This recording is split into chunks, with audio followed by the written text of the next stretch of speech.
Pasay branch na kung saan, di ba pinagawa na natin. Hi ma'am, pwedeng ma-interview? Ay. Ma'am and sir, nakakain na po ba kayo sa Diwata? Yes, today. Today lang po? First time nyo? Wow!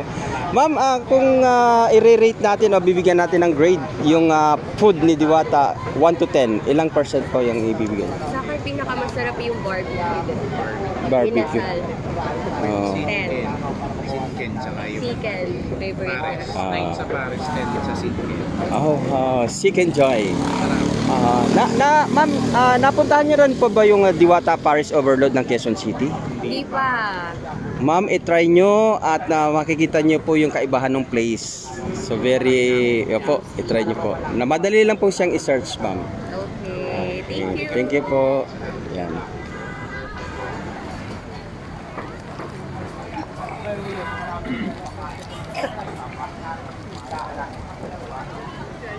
Makita niyo yung mga setup natin. So ayan na. Bago na. Ganda na, idol. Lumaluwag na siya, medyo maaliwalas na siya. At sa marami pa rin kumakain guys. Itong glass na to ang Pasay glass. Pakita natin yung mga bubong. Tapos, siyempre yung kainan talagang mag-iinit siya.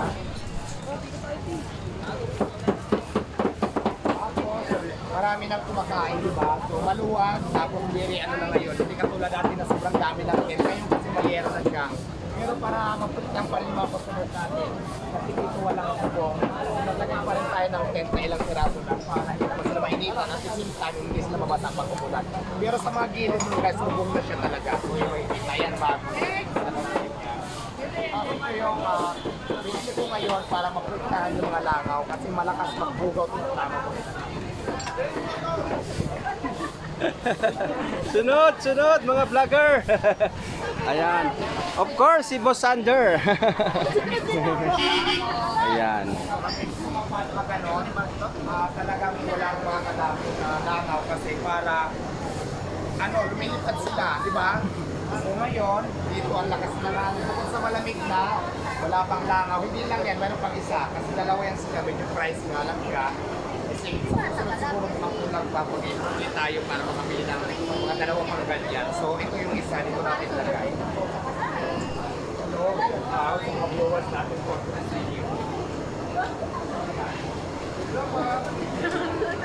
Buhay na buhay ang Pasay pag nandito si Diwata. Isa para ano bang sila, di ba? Yung isa para dito parang yung sa labas sila para yung mga butterfly na lumilipad. Dito pala, pagkaan pa lang dito, mabubukaw na sila. Kaya pala sinali yan. Ano pala kaya lang ko ng dalawa para mag-ipin na may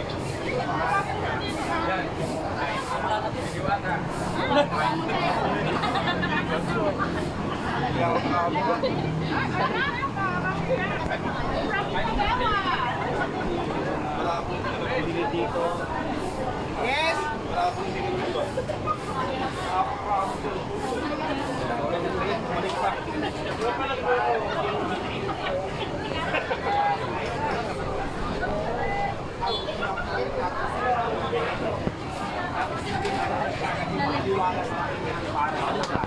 Tapos nakikita nyo diba, marami pa rin kumakain. Kaya hindi ko yung sinasabi nyo na wala na daw kumakain sa Diwata.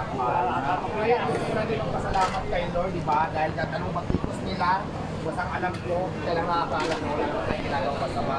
At hindi totoo yung sinasabi ng mga basher natin na wala nang kumakain at kung ano pang pagkumalaban. So, iniwala kasi ako talaga si Diyos lang may karapatan husgahan ang bawat isa. Walang karapatan husgahan ang bawat tao na kapwa tao lang din natin. Diyos lang may karapatan husgahan ng isang tao, hindi po sila. So ayan, magpapasalamat lang din ako kay Lord dahil sa mga blessings na dumarating sa akin kasi kung hindi dahil sa Kanya, wala rin sana ako sa katayuan ko ngayon. Sorry. Thank you Lord sa mga blessings. Kung naman ang mayroon ako ngayon. Sorry. So maraming salamat. Okay.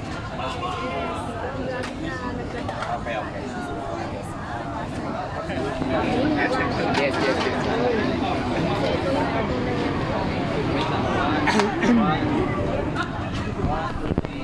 At syempre guys, gusto ko lang din pasalamatan. Hello, shout out. gusto ko lang din pasalamatan yung mga concerned citizen na habang may nagko-concern, lalo ko namang ginagalingan at lalo ko talagang ini-improve yung kung anong dapat kong gawin para sa ikabubuti ko at ikakaganda ng tindahan ko. Kaya maraming salamat sa mga taong concerned. Kaya sa inyo din ako humugot para pagandahin at improve yung tindahan ko. So maraming salamat sa lahat ng concerned citizen. Diwata, Naniniwala ko yung mga supporters ko.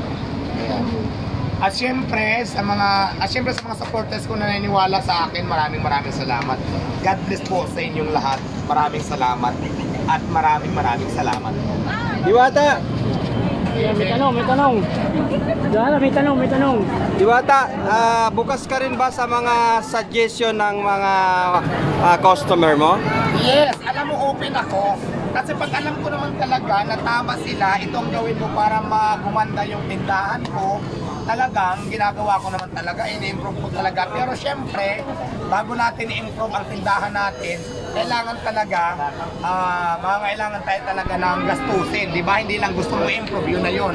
Kailangan din talaga, meron kang mahuhugot na para i-improve yung tindahan mo. Hindi lang basta sinabi nila, syempre, una sa lahat, kailangan natin ng pang financial support. So ang ginagawa ko, hindi ko man ma-improve ngayon, pero pinag-iipunan ko talaga para maging ma-improve. Okay. So gano'n. Thank Kamusta you. naman ibang branches mo, Diwata? Yung sa Quezon City? Malakas din ba? Yung sa Quezon City branches mo, malakas din ba? Kamusta? Yes! Kung ano yung lakas ng Pasay ko, ganon din po sa Quezon City at nag-operate po kami ng 24 hours pa rin. So, dagsa rin ng tao. Nagsasara lang kami doon, yes, nagsasara rin ng tao. Nagsasara lang kami doon kapag nag-general training kami. Okay. Maraming salamat. Marami pa bang branches na darating? Marami pa ba? Well, abangan nyo naman kasi mayroon tayong dalawang branches, di ba, Pasay at Quezon City. Oo. Abangan nyo pa kung saan lugar naman si Diwata magbabranch. Patuloy tayo, di ba sinabi ko na ito noon, patuloy po natin ikakalat ang Diwata pa rin sa buong Matitikman ang buong Hanggat Pilipinas. kaya ko, lalatagan natin yan. Ayos. Halimbawa, di ba, taga doon pa sa malayong lugar, doon ako magtayo. Hindi ka na pupunta ng Quezon City or Pasay, kasi dyan mismo sa lugar mo, magtatay na tayo ng Lalapit pares. Abangan mo. nyo yan yung next one. dapat lagyan mo rin eh. Kababayan mo yun. Well, maglalagay din tayo doon. Maglalagay din tayo doon. Ayos, ayos. Ayos, thank you. Kita mo naman guys. Sa bibig na mismo ng galing ni Diwata, yan. Sinabi ni Diwata na magkakaroon pa ng maraming branches. So, buong Pilipinas ang balak niya na magkakaroon ng branches ng Diwata. Pares, overload. Abangan nyo mga Daming tao, dumami ng tao. hindi totoo na Dumami na po yung tao guys, dumami na. pinipila. Ay, pati ako naalinsanganan na. Dumami na guys. Oh, ayan na.